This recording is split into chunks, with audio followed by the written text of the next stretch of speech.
Chose due, chose promise. Comme annoncé à notre édition spéciale hier, samedi 31 janvier 2026, voici les vidéos qui établissent des faits de corruption et de mauvaises pratiques dont se rendent coupables des agents publics de plusieurs corps de métiers confondus.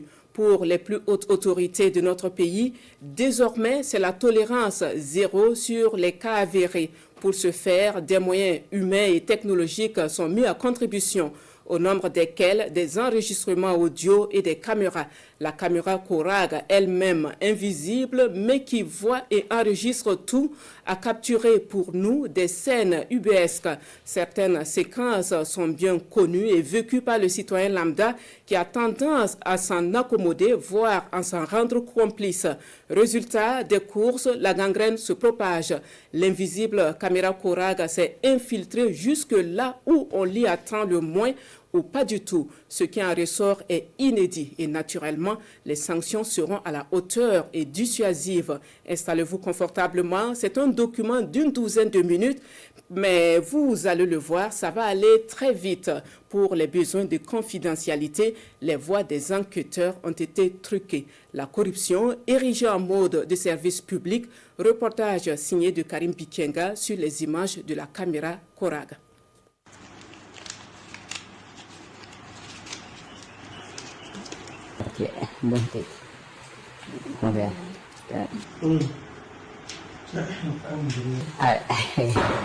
Des scènes qui ont tendance à se banaliser sous nos yeux, dans notre quotidien, et qui sont pourtant d'une extrême gravité aux yeux de la loi, de l'éthique et de la morale. La caméra du Corag, invisible mais qui voit et enregistre tout, s'est glissée dans une des salles de consultation dans un centre hospitalier régional à l'intérieur du pays, précisément au service de chirurgie maxillofaciale. Nous sommes le 31 décembre 2025. La scène montre un patient souffrant d'un mal atroce de dents et ses accompagnants, référés d'un village lointain, désemparés face à un médecin assis, ici en jaquette noire. Le toubib s'apprête à commettre l'ignominie, pour ne pas dire l'indicible. Le patient a préalablement subi tous les examens préopératoires imposés et a réglé à la caisse la somme due de 20 000 francs CFA en gros pour l'acte médical. Il s'attend maintenant à la programmation de son intervention. C'est en ce moment que celui qui était censé le soulager l'enjoint de lui verser la coquette somme de 210 000 francs CFA, en sus pour, dit-il, payer un produit, curieusement sans ordonnance, et dont lui seul garde le nom en secret. À défaut, la date de l'intervention pour notre patient ne figurera pas de sitôt dans son calendrier. Malgré les négociations, les supplications, rien n'y fit. Ce n'est pas à débattre. Ténaillé par la douleur et suspendu entre la vie et la mort, le patient, malgré son indigence, finit par céder au chantage du médecin soignant.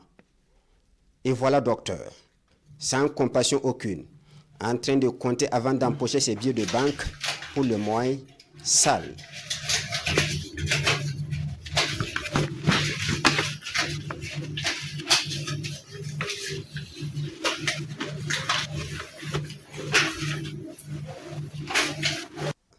Voilà, la forfaiture est commise et bien pleine. La sale besoin est accomplie. Hippocrate peut se retourner dans sa tombe avec son serment. Le cancer de la corruption a métastasé le cœur et l'éthique de ce médecin. La fille, la fille, voilà. Bon, il y a M. Congo, Adam Sela.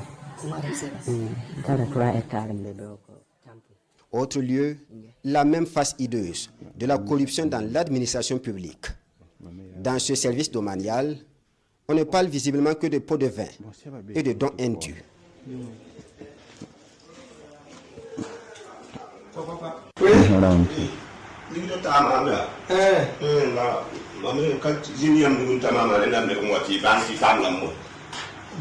Et l'idée, la carrière qui s'est 10 000 trucs, il y a ça dans la vie comme ma de ne me lever moi qui am banque.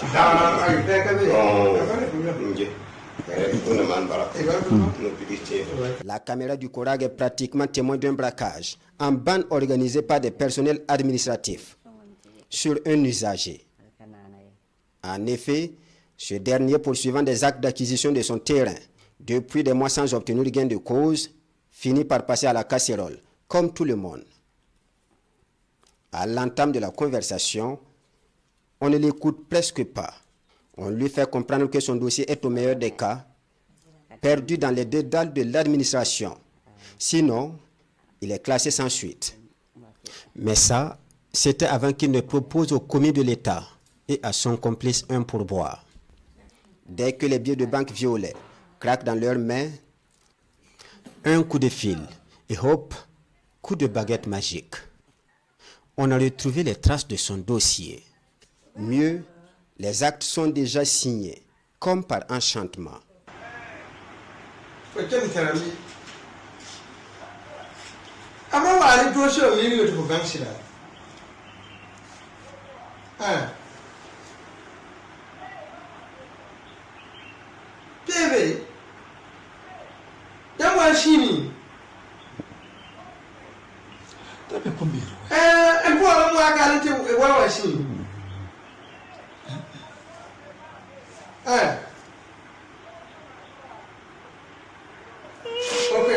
Je l'appelle. Ok. Je l'appelle. Moi, je vous le cite. Ok. Il n'y a pas de problème. Maman, qui est là? La main, faut voir.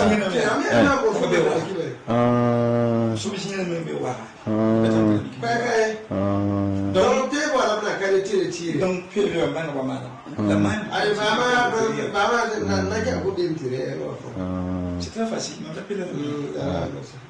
Donc, tu vois, bon, il va dire, tu as pu prendre le bon femme ici.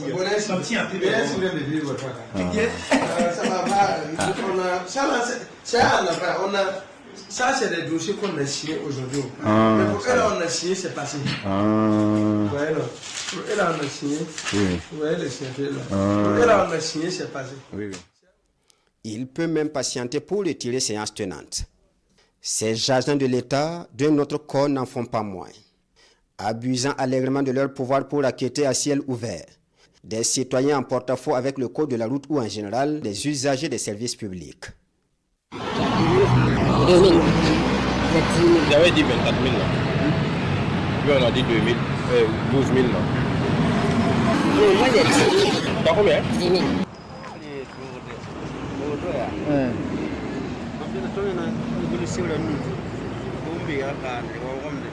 Ya me mama mambo ya mama mimi katar mama sabi o mengo avec un ici fonctionne mal autre ici à tout le monde kada gri solo ti solo juga voilà tout le monde n'a pas le maman effectivement c'est la auto ya tuma ya mo yo tuma bizarre ya patron bolan même qui ne dit zar zar tuna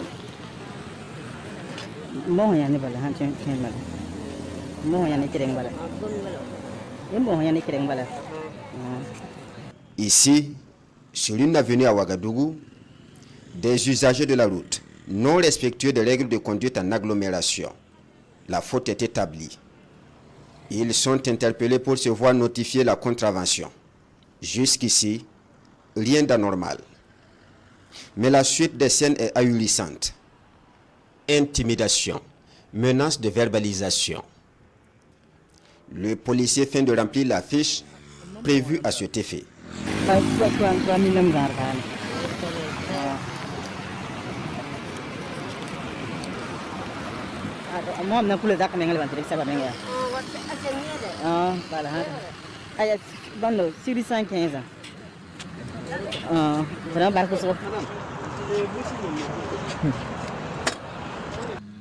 L'usager redoute la sanction irréversible une fois notifié. Il est prêt à tout pour ne pas en arriver là. Il tombe dans le panneau du policier Ripo qui lui demande prestement de faire des propositions. Le message est codé mais sans équivoque. Tu dis quoi? Ou bien, il faut parler, je t'écoute. Ou plus clairement, tu as combien? Les offres de l'usager sont formulées sur le champ. En fait, il n'y a qu'une seule option, de la liquidité. Il s'ensuit souvent un marchandage de chiffonnier.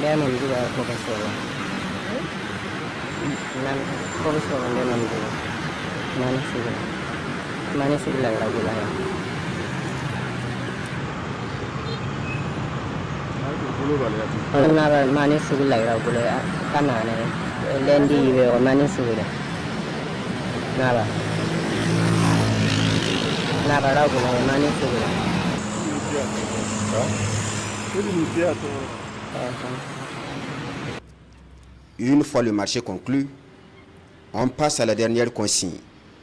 Les modes de paiement qui rivalisent de discrétion. Un véritable tour de passe-passe. Les billets de banque sont pliés et soigneusement dissimulés dans les documents.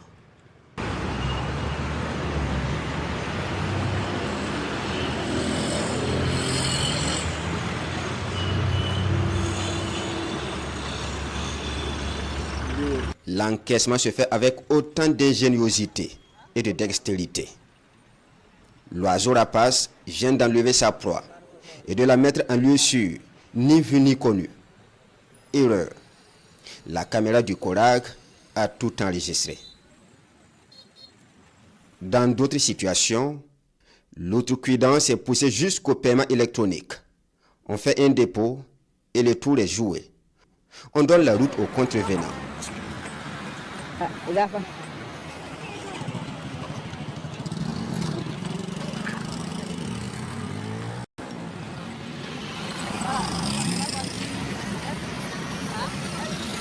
Dans l'un ou dans l'autre cas, ce sont des agents indélicats qui se sucrent sur le dos du trésor public, aux grandes dames de l'éthique professionnelle et de la moralité. D'importants manques à gagner pécuniaires et un délitement de la qualité des offres de services publics qui justifie cette lutte sans merci engagée par les plus hautes autorités. Les agents pris en flagrant délit ici n'auront pas une seconde chance. Mesures diligentes de radiation ou de licenciement, leur sort est scellé. La traque aux indélicats s'intensifie et franchit un nouveau cap. La caméra du Corag est allumée. Qui sera le prochain acteur? Dans tous les cas, ça tourne en grand angle et c'est dans la boîte. Voilà pour les vidéos que nous propose le Corag. Et un rappel, selon le porte-parole du Corag, désormais, les engins ne seront plus confisqués en cas de non-respect du code de la route. Seuls les documents seront retirés. En revanche, le contrevenant recevra une carte de réquisition Laballe avec la contrainte de s'acquitter d'une contravention et de se présenter dans les 72 heures qui suivent. Menu de s'acquittance à la brigade Laballe pour mener donc des travaux d'intérêt commun.